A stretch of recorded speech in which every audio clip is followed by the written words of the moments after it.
Summer starts early this year in Hollywood with the potentially record-breaking release of Avengers: Infinity War Thursday, and the marquee Marvel superheroes couldn't be coming at a better time. The box office for the year is down nearly 3%, and the industry is looking to redeem itself after last summer, which, despite hits like Wonder Woman, had its worst performance in more than a decade. Although all studios are embracing the year-round blockbuster schedule and massive hits can emerge in any month, like Black Panther in February, It in September and Star Wars in December, with work and school vacations, nothing can beat the summer's potential. This summer movie-going season, which typically runs from the first weekend in May through Labor Day, could get things back on track. Two of the most profitable franchises have major films on the slate. The Walt Disney Company and Marvel have Avengers: Infinity War, April 27, which some experts are predicting will score the biggest opening of all time, and Universal Pictures is releasing the sequel to the fifth highest domestic earner of all time, Jurassic World: Fallen Kingdom, on June 22.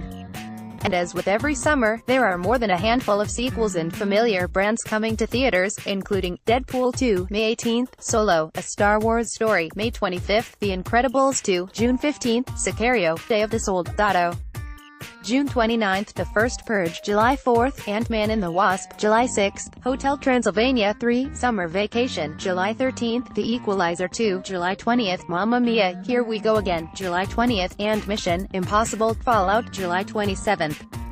But Wall Street Journal reporter Ben Fritz, whose new book, The Big Picture: The Fight for the Future of Movies, examines the current state of the industry, notes that while the big, franchise, tentpole films are always the highest-grossing and that films like Jurassic World 2 and Avengers: Infinity War will be surefire hits, oversaturation is possible too. People do like to see the big franchise tentpole films, Fritz said.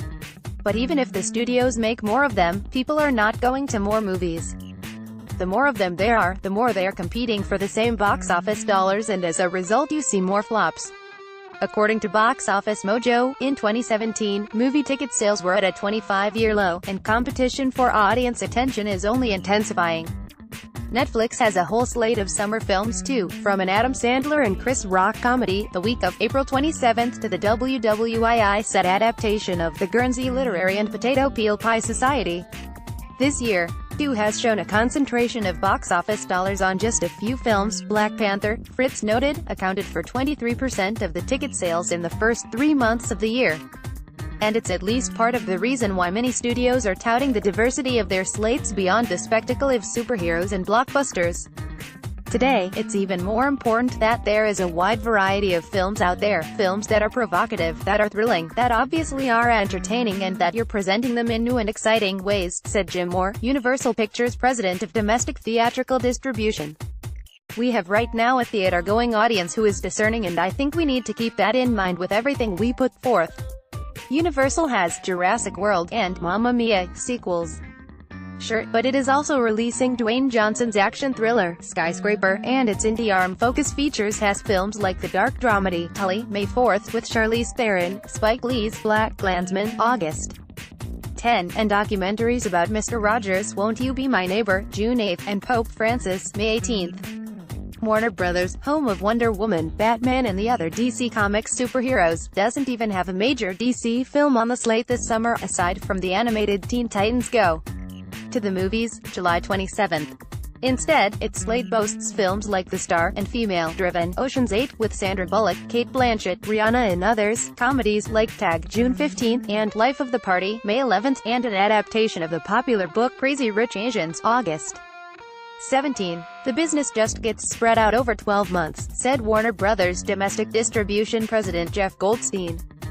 It's not about one particular season, and for a studio, it's about opportunistically dating your movies in a way to maximize your box office on any given film. Beyond Ocean's 8, there are a number of gender-flipped reboots and body female-led comedies, like Overboard, May 4th, with Anna Faris, The Dirty Rotten Scoundrels remake, The Hustle, June 29, with Anne Hathaway and Rebel Wilson, Book Club, May 18, with Jane Fonda, Diane Keaton, Candice Bergen and Mary Steenburgen, and The Spy Who Dumped Me, August 3, with Mila Kunis and Kate McKinnon. And action fans can look forward to Mark Wahlberg as an intelligence officer trying to smuggle a police officer out of the country in Mile 22, August 3, and Jason Statham fighting a shark in The Meg, August 10.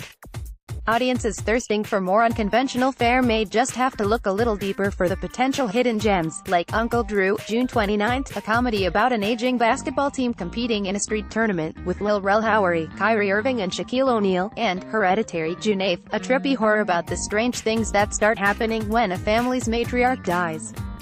Sundance breakouts coming this summer include 8th Grade, July 13th, from comedian Bo Burnham, which follows an 8th grade girl around her last week of middle school; Blind Spotting, July 20th, about a police shooting in Oakland; and Sorry to Bother You, July 6th, also Oakland set, but with a quirkier sci-fi edge.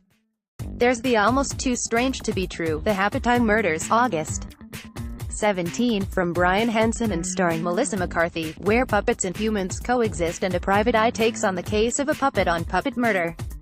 And then there's Hotel Artemis, the directorial debut of Iron Man 3, screenwriter Drew Pearce. It's an original action thriller about a hospital for criminals set in a dystopian, near-future Los Angeles with a star-studded cast including Jodie Foster, Sterling K. Brown and Jeff Goldblum that Global Road Entertainment is releasing on June 8th. Pierce said there was no way he could have gotten it made in the studio system. Hopefully this is a rallying cry. It's not a sequel, it's not based on a comic. It's not a reboot. It's its own eccentric and hopefully lovable beast of a movie, Pierce said.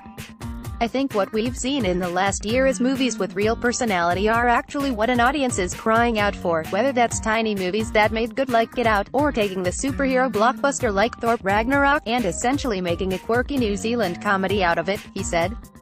I think there's a real appetite for something that's just a little different and a little less cookie-cutter.